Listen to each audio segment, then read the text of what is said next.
અને હું તો કહું ને સાહેબ, અન્યને કયા ન કરવું કે યોગ્ય કરો, યોગ્ય કરો, યોગ્ય કરો, યોગ્ય કરો. રોજ ભગવાનને વંદન કરો, પ્રભુ મારા પ્રારબ્ધ કર્મ અંતર્ગત આપણે જે ઉચિત છે, આપણે જે યોગ્ય છે, એ મને મારા જીવનમાં એવું પાત્ર આપો. અમે બંને જ આપણા ચરણે સમર્પિત થઈ અમારું જીવન તો મંગલ કરીએ, અમારા પરિવારનું પણ મંગલ થાય.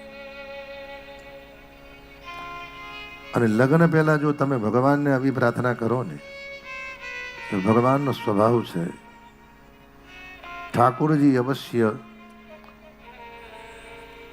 યોગ્ય પાત્ર,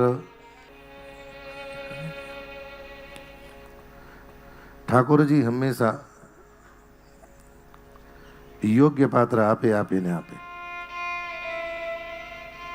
તમે જોજો, અમુકનું જીવન એટલું બધું સુંદર હોય ને, બંનેનું જીવન લક્ષ્મીનારાયણ જેવું દિવ્ય હોય, આખું જીવન કેમ પૂર્ણ થઈ જાય ખબર ના પડે.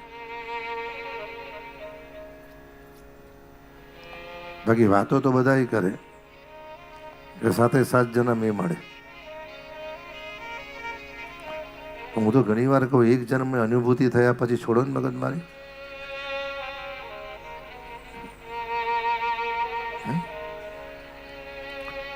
કારણ અતિશય યોગથી થાય, આપણું ધાર્યું ના થાય, ત્યારે ભગવાનને કહું કેવું, પ્રભુ મેં પ્રયત્ન કર્યા, હવે એવી કૃપા કરો, આપની કૃપાથી આમાં પરિવર્તન આવે.